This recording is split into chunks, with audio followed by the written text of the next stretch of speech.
Hola, buenos días y bienvenidos a una nueva edición de Capital Empresa Internacional. Dedicamos nuestro espacio a todas aquellas empresas internacionales que trabajan desde la ciudad de Barcelona y desde su área metropolitana. Cada viernes de 11 a 12 hablamos de empresarios y de emprendedores al frente de startups, pymes y multinacionales que desarrollan sus negocios desde la metrópolis mediterránea.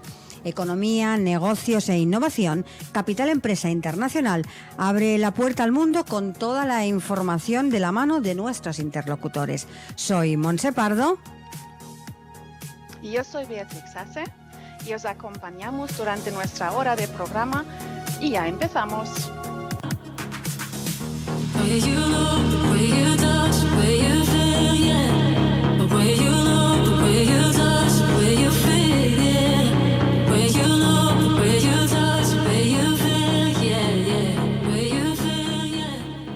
La feria de District Show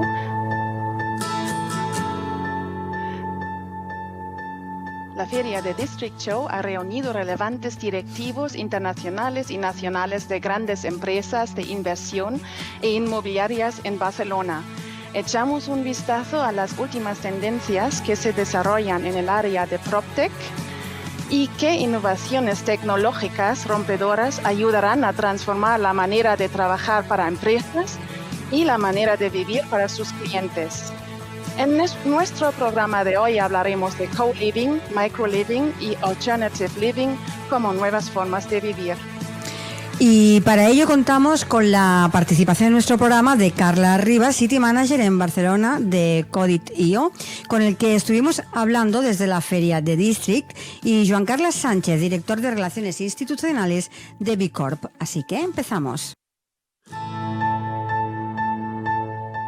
La emergencia de expresiones sociales promovidas por nuevos patrones impulsados por los jóvenes de la era del ciberespacio y digital, conocidos como las generaciones millennial y centennial, están marcando tendencias en muchos aspectos de la vida social y económica en todo el mundo.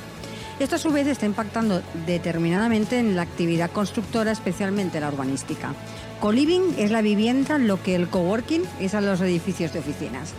Y de todo esto hablaremos con Carla Rivas, City Manager de la empresa finlandesa Codit, aquí en Barcelona, y experto en el tema de co-living, micro-living y alternative living. Carlos, buenos días y bienvenido. Buenos días. Estamos viviendo, como decía, en un mundo cada vez más flexible, y esta tendencia también se nota en el sector inmobiliario, ¿no? Aquí en la feria has estado hablando de los términos que yo nombraba al inicio, ¿no? El co-living, micro-living, alternative living. ¿Nos podrías explicar un poquito estos tres conceptos? Sí, y cuando los explico me gusta hacerlo partiendo del concepto que tú acabas de mencionar, la flexibilidad. La flexibilidad porque es algo que tiene que ver con el cliente final, y el sector inmobiliario yo siempre digo que es un sector, además yo tengo 31 años y lo puedo decir con esta mirada, ¿no? Es un sector que tradicionalmente ha puesto el foco en el tocho, en el activo, sin tener muy en cuenta al cliente, y poco a poco esto está cambiando y se está convirtiendo en un sector clientocéntrico, como debiera ser y como pasa en cualquier otro sector moderno y con recorrido. Entonces, partiendo de esta base, empiezan a surgir conceptos como el co-living o el micro-living o la vivienda flexible, que al final no son más que conceptos que buscan adaptarse a las nuevas necesidades de los clientes o de los usuarios de hoy en día. En el caso del co-living, por ejemplo, es un concepto que lo que busca es ofrecer una solución conveniente, flexible, con una capa de servicios, y que lo voy a ilustrar con un ejemplo. Imaginémonos una persona de Berlín que viene a Barcelona por un tema de trabajo y que quiere estar en Barcelona 6 meses. Podría ir a un hotel, pero es seguramente muy caro. Podría irse a una vivienda tradicional, pero tiene que comprar muebles, no es conveniente. Los contratos LAU pues son contratos de 5 o 7 años. Por tanto, ¿cómo puede encontrar una solución a medio camino y que además le permita conectar con la comunidad del sitio donde va a estar 6 meses? 6 meses es un tiempo suficientemente corto como para no terminar de hacerte con la gente, pero suficientemente largo como para sentirte solo en un momento dado. Por tanto, el co-living también cubre esta parte de comunidad. Por tanto, te da una solución flexible, conveniente, muy accesible y basada en comunidad, en la que tú puedes compartir con gente como tú. Uh-huh.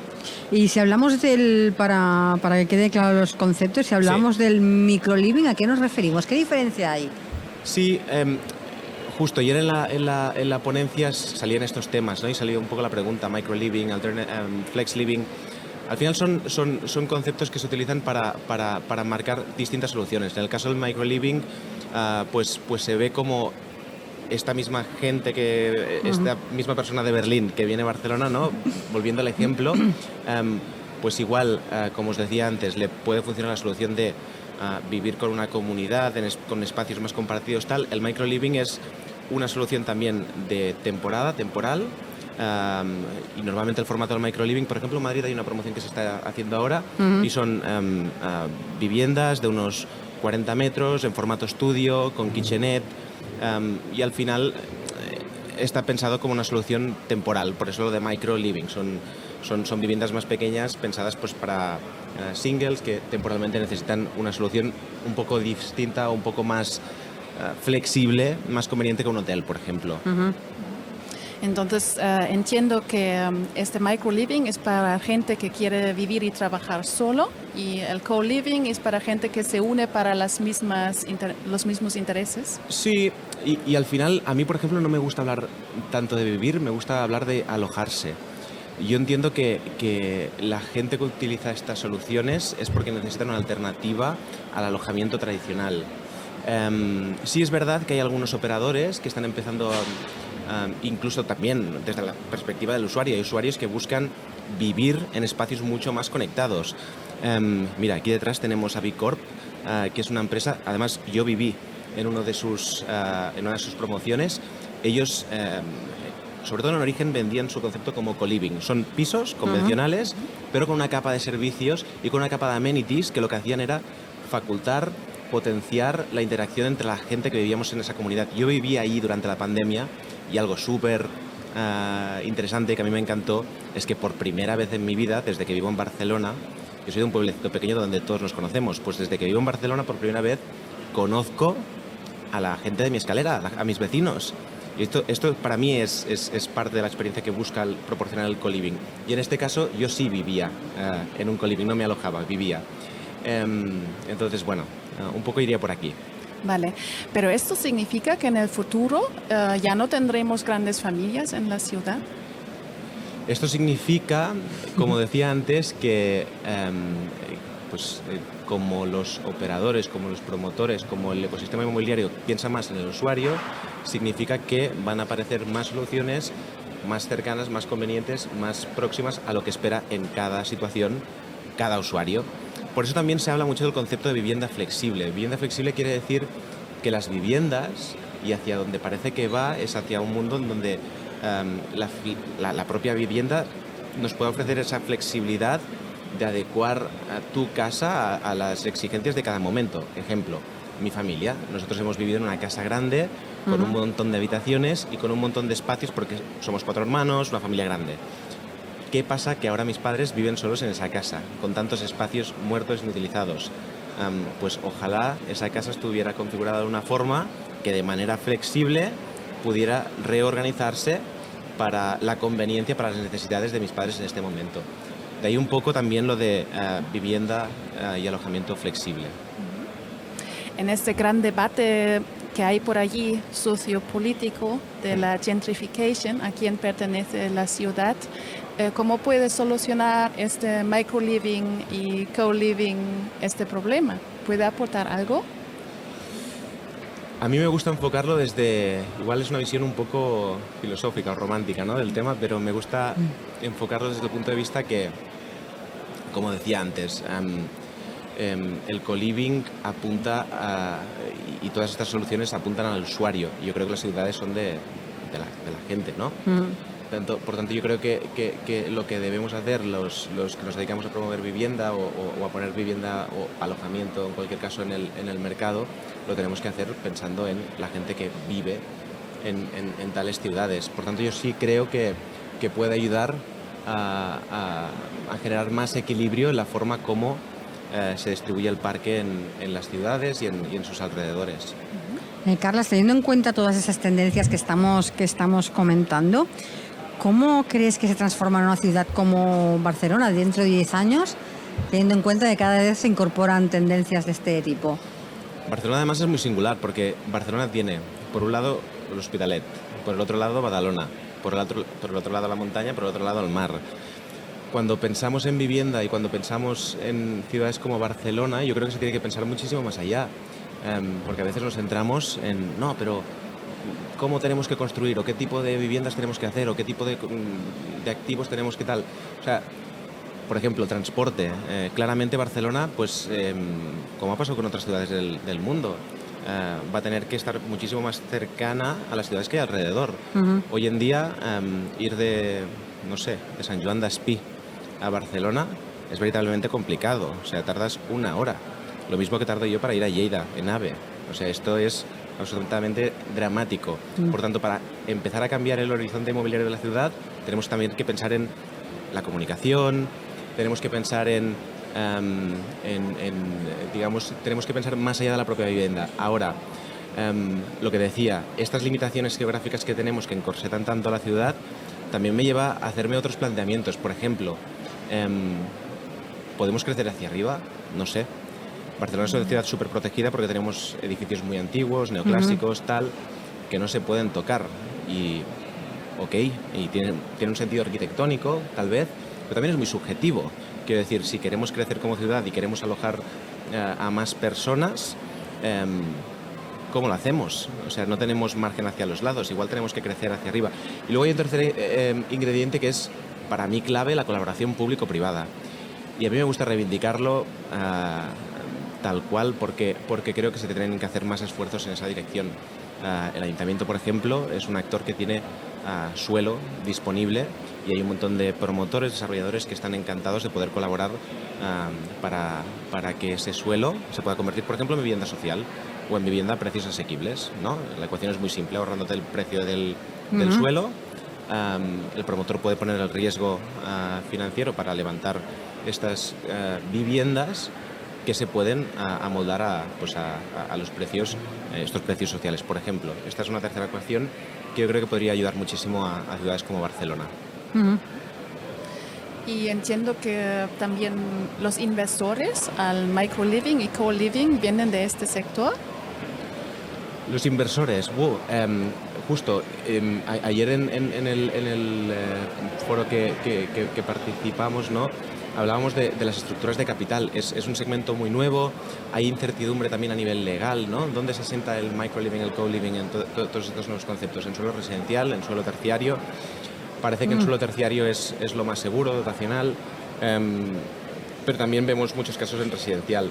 De hecho, este negocio a un nivel, a una escala grande, lo empezamos a ver ahora. Hay algunos jugadores, Greystar, por ejemplo, está apostando en esta dirección. Ayer veíamos a operadores como Node, otros operadores como Argis. O sea, pero hay aún pocos operadores que estén apostándolo todo a este segmento. Pero es como todo. Yo creo que cuando se empiece a generar esa confianza y se empiece veritablemente a ver un track record en el mercado, pues van a entrar más jugadores por inercia y por lo que decía antes, porque los usuarios lo demandan. Carlas, en tu empresa, en Codit, os dedicáis a la compra y venta de viviendas y optáis por la opción de compra. Cuéntanos un poquito cómo funciona. En Codit justamente nos dedicamos y un poco con la visión esta, Codit nace en Finlandia, aunque en Finlandia luego si queréis hablamos, pero es un país un poco distinto a la mayoría de países, voy a decir, del sur de Europa, pero sí que tiene un poco la vocación de crecer hacia aquí, viendo que en Barcelona es clarísimo, lo que decíamos antes, tenemos un parque de vivienda pues bastante antiguo. Entonces nosotros lo que hacemos es compramos activos que rehabilitamos y ponemos al mercado a precio, y me gusta reivindicarlo, a precio de mercado. Nosotros somos una startup de base tecnológica y nuestro modelo de negocio consiste en tener una rotación grande de compras y ventas. Eso lo que nos permite es ajustar mucho nuestros márgenes y por tanto poder salir al mercado con precios, de mercado, competitivos. Y esto lo conseguimos con tecnología. Nosotros, para que se entienda y se pueda ilustrar bien, ¿no? Nosotros tenemos un equipo de analistas de inversión que cada mañana reciben datos a tiempo real del mercado con un pre-scoring de los activos que hay disponibles en el mercado, en función de si están más o menos reformados, de si tienen unas u otras características de la zona, etcétera. Esto lo podemos hacer a través de nuestra tecnología de inteligencia artificial, etcétera. Y con todos estos datos luego tomamos decisiones muy rápidas de compra y ejecutamos este flip, ¿no? Esta compra, reforma y venta en menos de 3 meses. En 3 meses hemos comprado, reformado y puesto y colocado el activo en el mercado. Y esto lo hacemos repetidas veces cada mes. Y el objetivo es hacer más accesible la vivienda a más perfiles de personas.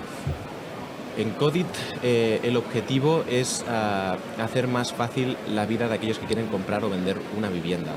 Nosotros nacimos con el modelo de iBuyer, que es el modelo que comentábamos ahora mismo, y poco a poco nos estamos convirtiendo en una plataforma de servicios inmobiliarios integral. Nosotros compramos, reformamos y vendemos. Sabemos encontrar oportunidades en el mercado, las sabemos reformar y las sabemos vender. Y aquí se empieza a abrir un scope de negocios adyacentes importantes, por ejemplo, el de la intermediación. Sabemos vender nuestro propio patrimonio, ¿por qué no lo hacemos con el patrimonio de terceros? Aquí nace nuestra vertical de intermediación. Por tanto, aquí estamos ayudando de otra forma a la gente a realizar, digamos, sus transacciones inmobiliarias. Sabemos reformar. Pues, ¿por qué no un día tener un servicio de Rent as a Service? Ya lo hacemos para nosotros, lo podemos hacer para terceros. Entonces, lo que estamos construyendo es esta plataforma 360 en la que tú, que tienes una necesidad inmobiliaria, podrás ir y solucionarla con nosotros, con Codit. O, oye, tengo una vivienda, tengo necesidad necesito liquidez, necesito venderla rápidamente. Nosotros te podemos hacer una oferta en menos de 24 horas. Y además, como os decía, por la estructura de nuestra operación a precios de mercado. Y yo creo que esto también es importante comentarlo porque forma parte de nuestro ADN. ¿Quién es un típico perfil de usuario? ¿En Codit? En Codit compramos directamente a particulares y vendemos directamente a particulares. O sea, nuestros clientes son siempre particulares. Y vivimos los dos mundos, o sea, estamos siempre al lado de la oferta, de los que venden, a los que les compramos el piso, y de los que compran, a los que les vendemos nuestros pisos ya reformados, o ahora con esta vertical de intermediación, pues les vendemos pisos de segunda mano. Pero sí, son servicios inmobiliarios para particulares, es un negocio B2C.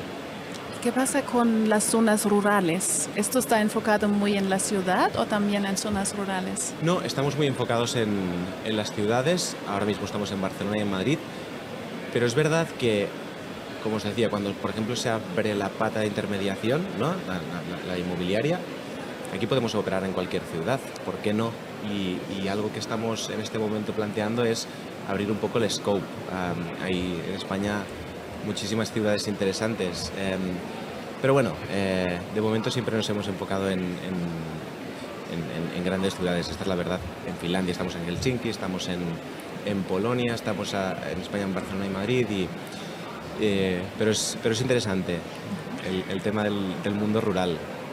Ahora que nos hablas de Helsinki, aprovecho para preguntarte, ¿qué diferencia hay en la transformación del sector inmobiliario, por ejemplo, Helsinki y Barcelona? Yo sobre todo lo que diría es, lo que yo he visto en Helsinki es, una mayor seguridad jurídica. 2, mayor transparencia. Ahí hay una cosa que es casi anecdótica, pero a mí me parece, por lo menos culturalmente, como muy significativa. Cuando allí haces una oferta verbal, o sea, cuando tú compras una vivienda, lo típico que alguien te hace una oferta verbal, pues entre nosotros es una oferta verbal, o sea, no tiene ninguna validez.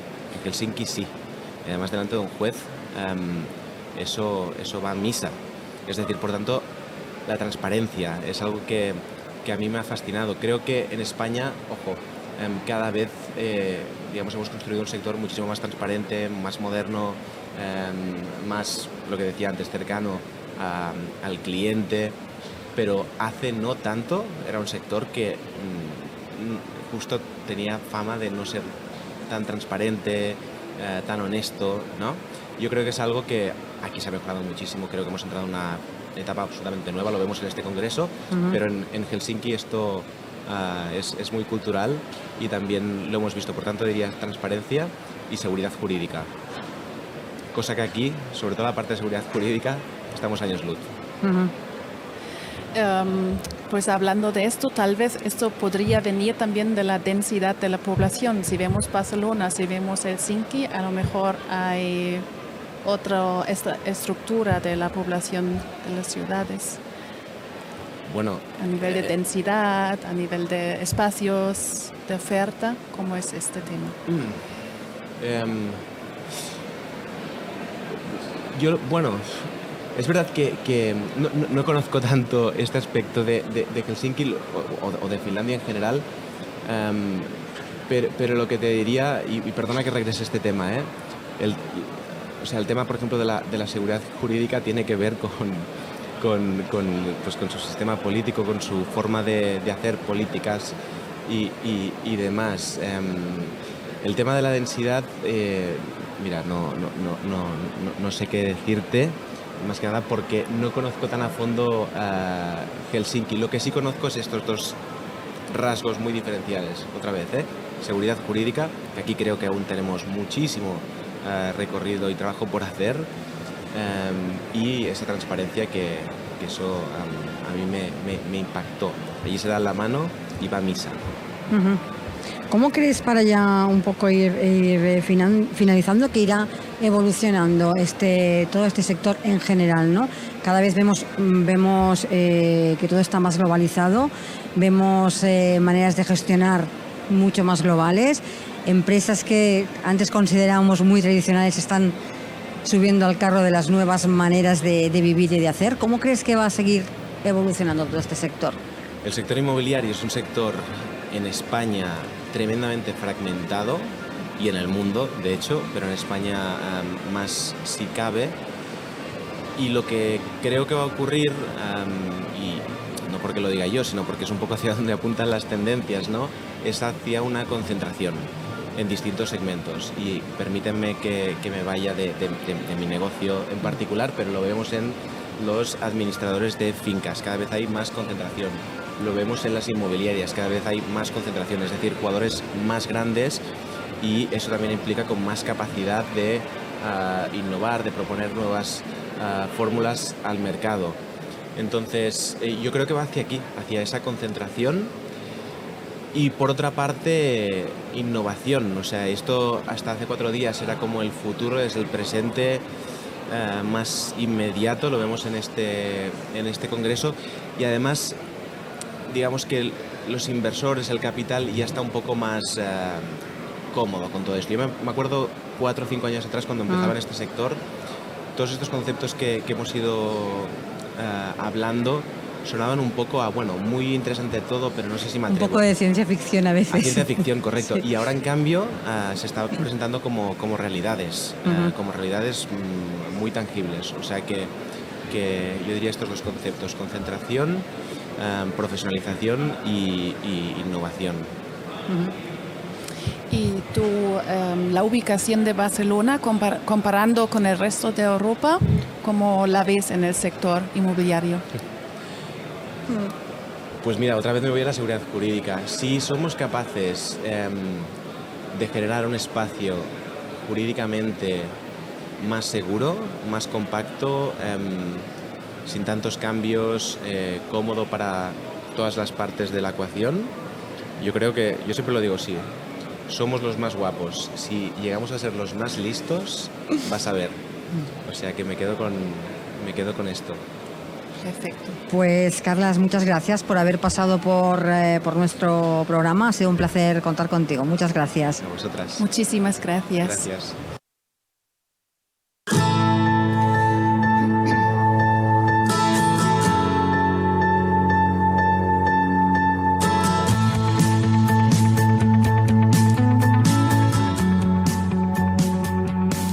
El coworking y el co-living están muy relacionados y comparten características. El primero, una modalidad laboral que permite a freelancers, emprendedores y pymes compartir un mismo espacio de trabajo y que se expandió en los años previos a la pandemia del COVID-19. El segundo, en cambio, lleva el concepto del coworking más allá y en tiempos en los que el trabajo en remoto se consolidó por todo el mundo, cobra mayor impulso y gana protagonismo en los proyectos inmobiliarios. Y de todo esto hablaremos con Joan Carles Sánchez. Él es el director de Relaciones Institucionales de Bicorp. Joan Carles, buenos días y bienvenido. Buenos días. Para empezar, sabemos que Bicorp ya ha realizado varios proyectos de co-living aquí en el área de Barcelona. Explícanos un poco en qué consisten estas viviendas y dónde se pueden encontrar. Bien, son viviendas de alquiler con servicios. Es un producto que no se daba en el área metropolitana de Barcelona y creemos que se daba poco en España, sobre todo si estamos hablando de vivienda de residencia habitual. Es un modelo que podría parecerse en cierta manera a las residencias de estudiantes, pero con un elemento realmente diferenciador, y es que no estamos hablando de habitaciones, sino de viviendas completas que incorporan en el inmueble servicios de todo tipo, desde espacios para poder trabajar, como el caso del coworking, el co-living como espacios de convivencia, piscinas, gimnasios, a otro tipo de servicios como podría ser el wifi integrado en las viviendas, la seguridad, la conserjería, el smart point, en fin, es un conjunto de servicios que lo que busca es completar la vivienda, dar mayor confort a los clientes y, en la línea de lo que apuntabas en la entradilla, intentar recuperar una cierta idea de convivencia, de comunidad. Y para eso los espacios comunes son fundamentales. Uh-huh. ¿Y cómo se integran en el futuro concepto urbanístico? Bien, yo creo que precisamente son un tipo de servicios y de espacios que primero ligan muy bien con la filosofía, diríamos, de las nuevas generaciones que se encuentran en unas relaciones familiares y laborales muy diferentes seguramente de las preestablecidas hasta ahora. Con lo cual, esa vida cambiante en la cual la familia cambia su morfología, cambia el puesto de trabajo, cambia el tipo de trabajo, cambia la manera también de trabajar, hace que se necesiten espacios más flexibles. Y nosotros intentamos que esos espacios estén más cerca de la vivienda habitual, si puede ser en el mismo inmueble. Es cierto que el coworking, por ejemplo, es un servicio que hace mucho tiempo que se ha visto en nuestras ciudades, pero también es verdad que estaba lejos de la vivienda habitual. Cuando tú lo integras dentro del mismo inmueble, facilitas diríamos al cliente el uso de esos servicios, pero al mismo tiempo puede romper lo que es la dinámica de la vivienda personal con el ámbito laboral, por ejemplo, o lo que es la práctica deportiva, o lo que es la práctica de ocio, o lo que es el encuentro con unos amigos, a veces separado de lo que es estrictamente la vivienda, donde uno a veces quiere mantener su intimidad. Con lo cual, yo creo que se integra bien primero en la filosofía, diríamos que se va implantando poco a poco de la mano de la realidad socioeconómica y cultural que tenemos. Y urbanísticamente no ha de ser un problema, al contrario. Yo creo que precisamente promociones que incorporan esos servicios y que generan un dinamismo ayudan a que la trama urbana sea mucho más rica y más vivida. Falta un último estadio que nosotros no nos hemos planteado a día de hoy, pero que siempre sobrevuela la gestión de estos servicios, y es si, aparte de dar servicio a los clientes, en algún momento se pueden abrir al resto de la población. Entonces, eso aún permitiría más integrar los inmuebles y sus servicios en una trama urbana y en una vida ciudadana que seguramente cada vez es más compleja, más plural y más diversa. Cuando nos hablas, Joan Carles, de abrir estos espacios al resto de la población, explícanos un poco cómo sería esta apertura, ¿no?, a la ciudad. Bueno, al final tú puedes tener un espacio de coworking o los co-livings que acaban haciendo también ese servicio de coworking. Nosotros en nuestras promociones nos encontramos que el coworking casi tiene la idea, la filosofía de una biblioteca de universidad.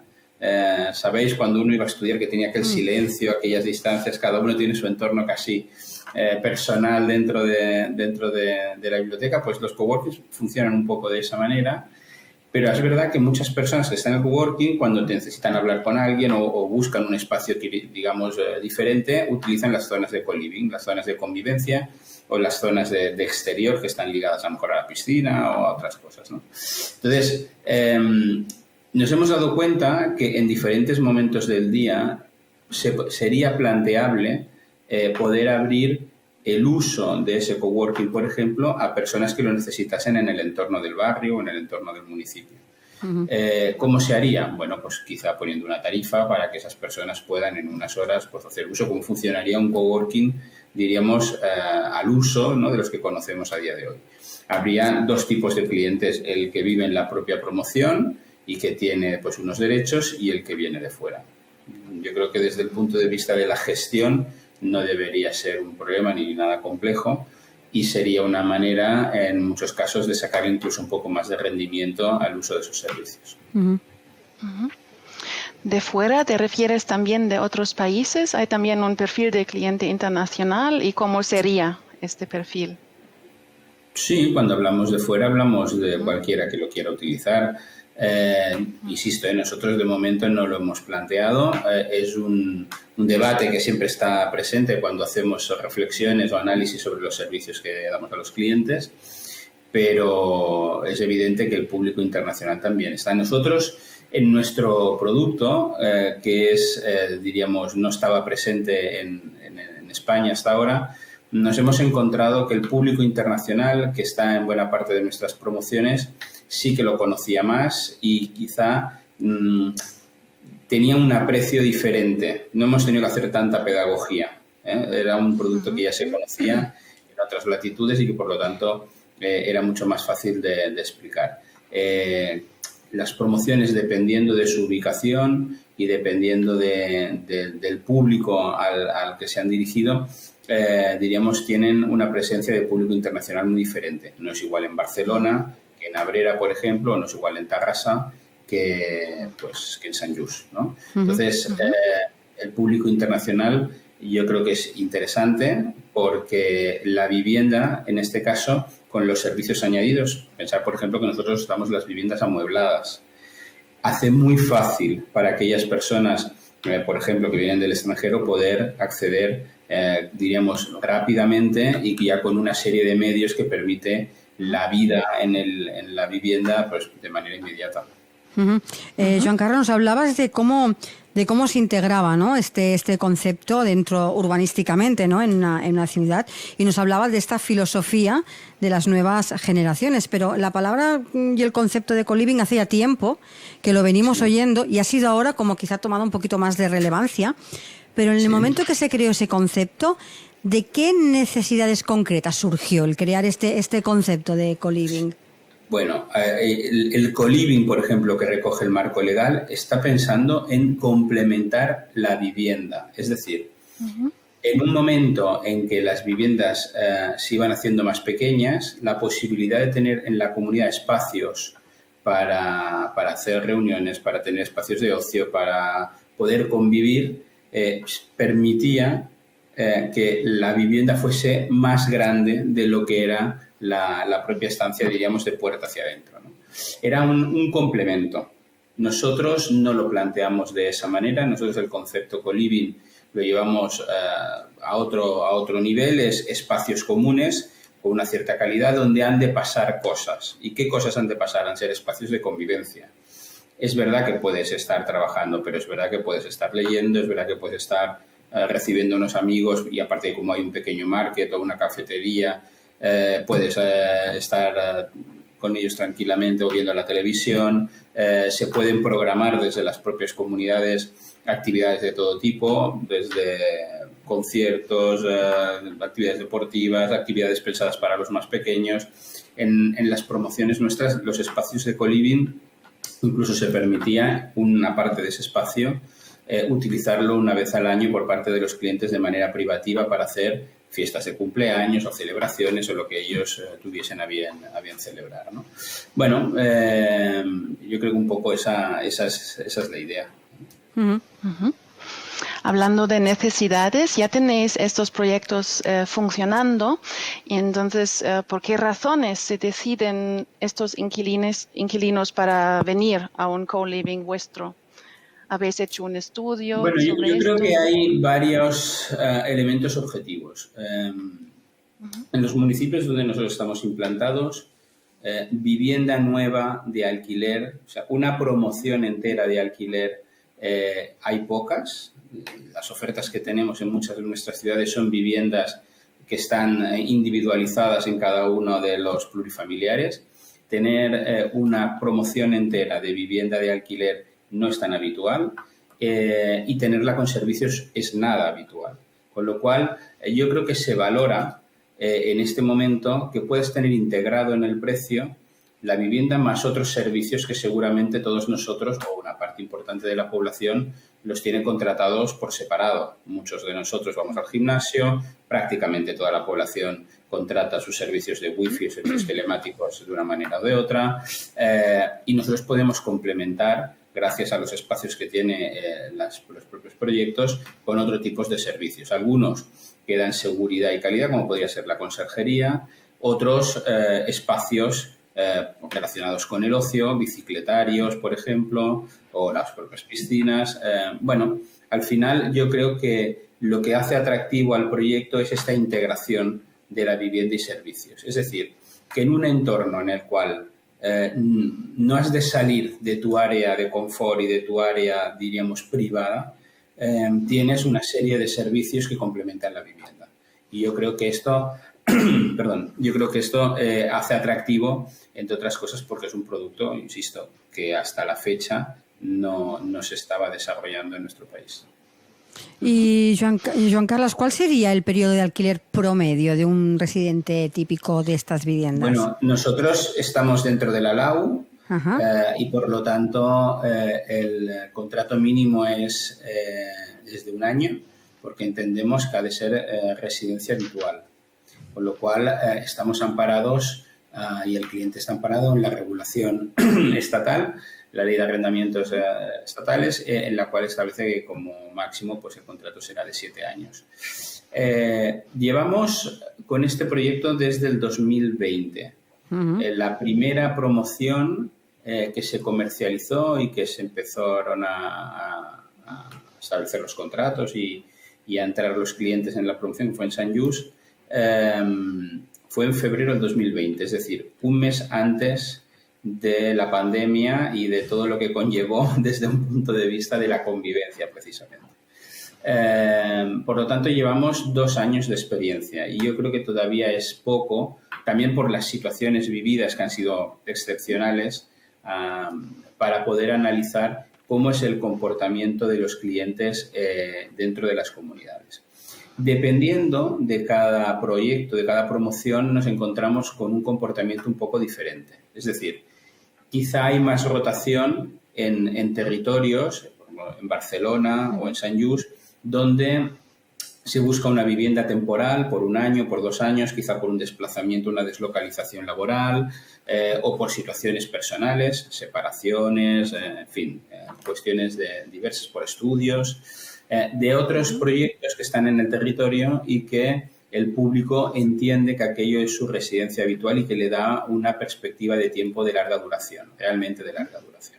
Con lo cual, yo creo que dentro de un tiempo podremos tener datos más fiables a la hora de establecer un perfil de cómo se comportan los clientes respecto a este producto.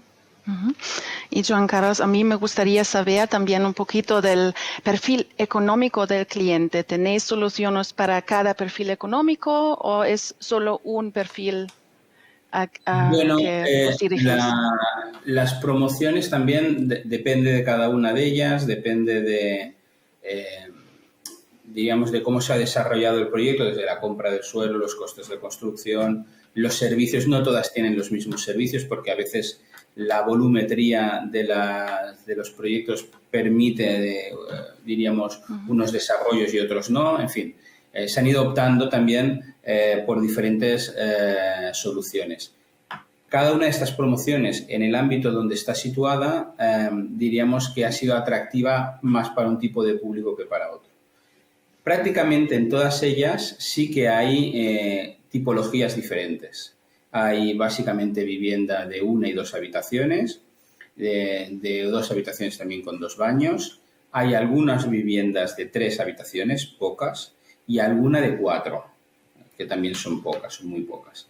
Estas de 3 y de 4 en algunos casos son viviendas que buscan un estándar más alto, reúnen unas características, tanto la vivienda como los servicios que conlleva, el mobiliario básicamente, o los electrodomésticos, las terrazas, etcétera, que busca quizá un perfil de renta más alto.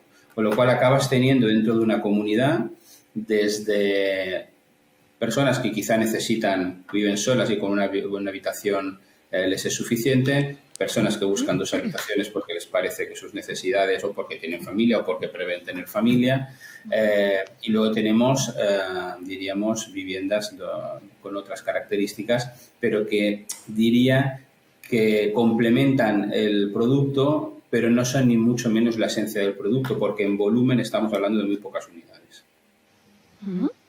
Cuando nos hablas de cómo son, ¿no?, estas viviendas, nos hablas la mayoría de 1 o 2 habitaciones, te marca un poco el perfil de la persona que va a ocupar estas viviendas.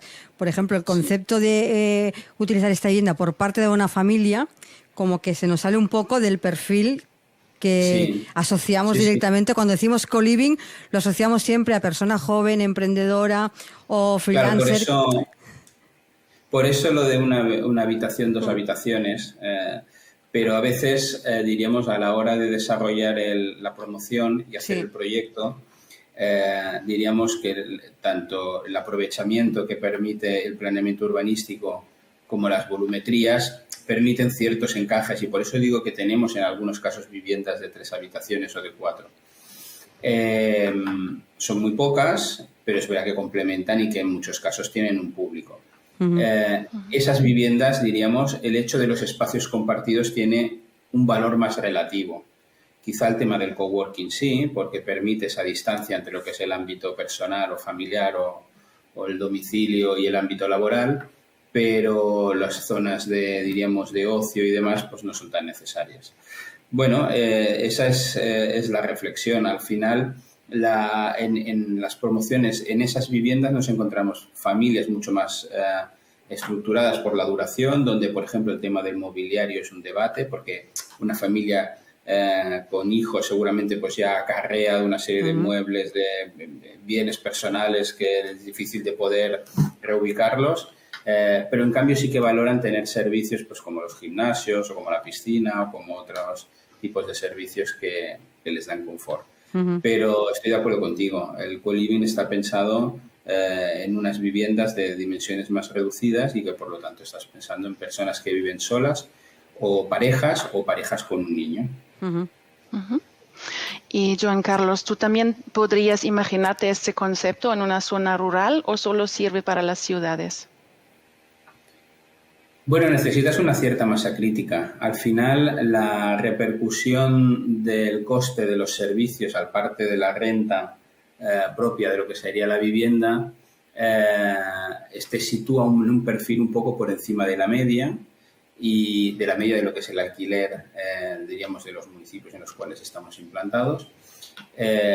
Y antes decíais, bueno, ¿qué tipo de persona es la que se acerca? Bueno, pues son perfiles muy determinados que seguramente en el ámbito rural encontrarías menos. Nosotros trabajamos mucho en el ámbito metropolitano. ¿Por qué? Pues porque la masa crítica de población permite que ese producto tenga garantías de éxito. En el ámbito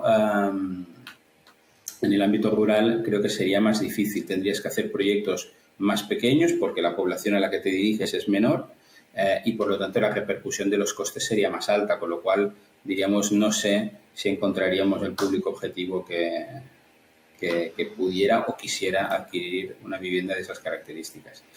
Otra cosa es que el producto puede tener otros desarrollos, creo que en el ámbito urbano también.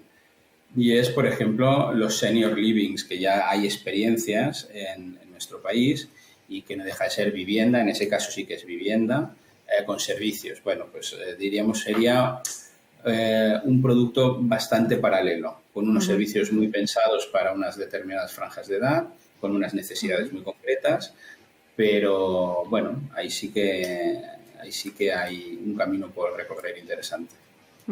Precisamente por lo que nos comentas, estamos viendo que el concepto comunidad está creciendo de forma casi diría que imparable en todos, disculpa, bueno, en todos los ámbitos, es decir, en los jóvenes que comentábamos ahora, ¿no? Que buscan este co-living, en los seniors que buscan otra manera de vivir y de relacionarse, es decir, que este concepto de comunidad creo que está empezando a integrarse y mucho en las nuevas formas de entender la vivienda. Sí, yo creo que, bueno, en nuestro caso fue una apuesta estratégica. Cuando intentas conceptualizar el producto e intentas explicar el por qué la empresa decide que en vez de una promoción de alquiler al uso donde tú das las llaves y le dices al cliente, bueno, nos veremos dentro de 7 años, tú te implicas en la gestión de una serie de servicios. Bueno, porque hay una voluntad de crear un valor añadido que se llama convivencia, que se llama comunidad. A veces pudiera parecer que la idea de comunidad se había perdido. A muchos de nosotros cuando éramos niños y vivíamos en nuestras casas, en bloques de pisos, donde la comunidad se daba, los niños jugábamos todos juntos en la calle, íbamos de una casa a otra con cierta facilidad. Bueno, había un tipo de relación entre las familias que quizá, lo que decíamos ahora, ¿no? Los valores y la manera de entender la vida en nuestras ciudades, bueno, pues fue cuestionando. Una propuesta como la que nosotros impulsamos recupera en cierta manera esa idea de que la convivencia y la comunidad tienen un valor y que se puede promover y que los servicios acaba siendo un poco la estructura, ¿no? El andamiaje en el cual se puede sustentar ese desarrollo de la comunidad. Al final, vivir en comunidad significa que, o debería significar, ¿no? Que conoces a los que viven en tu entorno. Si conoces a los que vives en tu entorno, puedes empatizar con ellos y significa que un día te pueden ayudar o que un día les puedes ayudar tú. Ayudar no significa ayudar en momentos de necesidad, que también, sino a veces en cosas muy, muy casuales y muy del día a día, muy, muy comunes. Entonces, yo creo que ese espíritu es interesante de recuperarlo como sociedad y el inmobiliario, que siempre ha sido como bastante alejado, diríamos, ¿no? de estos discursos, bueno, pues quizá tiene un pequeño papel en eso. Esto ya es un buen momento para darnos una pequeña visión de futuro tuya sobre los co-livings, hasta dónde podemos llegar con los co-livings dentro de la ciudad, tal vez cómo transformarán los barrios estos co-livings. Bueno, a ver, España es un país que siempre ha tenido espacios de convivencia. Llámale plaza o la calle o llámale un bar. El mayor co-living que hay en España son los bares. El mayor espacio de convivencia en España son las plazas y los bares. Cuando ves las plazas con niños y familias que salen de las escuelas y que están un buen rato jugando, comentando el día a día, los bares, las terrazas, existen los espacios de convivencia. Los co-livings y los coworkings es una opción más. Yo creo que tienen un cierto recorrido y creo que el debate está, en nuestro caso al menos, es en dotarles de contenido. El coworking es relativamente fácil porque está muy relacionado con el ámbito laboral, por lo cual cada uno ya lleva su propio contenido, pero en los ámbitos de co-living o otros servicios que se puedan prestar dentro de las promociones es de poder definir usos. Si están pensados más pues para la canalla, para los más pequeños de la casa, por lo tanto que sea temas de ocio o temas de relaciones con sus estudios, o si estamos pensando en zonas de juegos, o si estamos pensando en zonas más relacionadas, pues eso, ¿no? Con lo que hablábamos antes, con temas deportivos. Yo creo que hemos de poder definirlo y a partir de ahí es la posibilidad que tengas dentro de las promociones de destinar techo a esos usos. y la posibilidad que tengan los clientes de poder pagar esos servicios. Entonces, ese equilibrio entre la renta en una realidad salarial, pues que es compleja, y el coste de los servicios, eso te va a establecer el equilibrio, hasta dónde puedes llegar y hasta dónde no puedes llegar. Entonces, ahí está el debate. Pero por suerte tenemos el co-living de toda la vida, que es el que comentábamos antes, que funciona la parte bien. Pues, Joan Carles, con esta visión de futuro acabamos, que ya estamos en tiempo. Te agradecemos muchísimo tu participación en nuestro programa y te deseamos todos los éxitos en vuestros proyectos. Pues nada, ha sido un placer poder colaborar con vosotras. Para lo que queráis, estamos a vuestra disposición y en el momento que necesitéis de nuestra opinión y de nuestra colaboración, nos tenéis encantados. Seguro que sí, te invitamos un día que pases por nuestro estudio. Muchísimas gracias. Muchas gracias. Hasta luego, gracias, adiós. Joan Carles. Buenos días, adiós.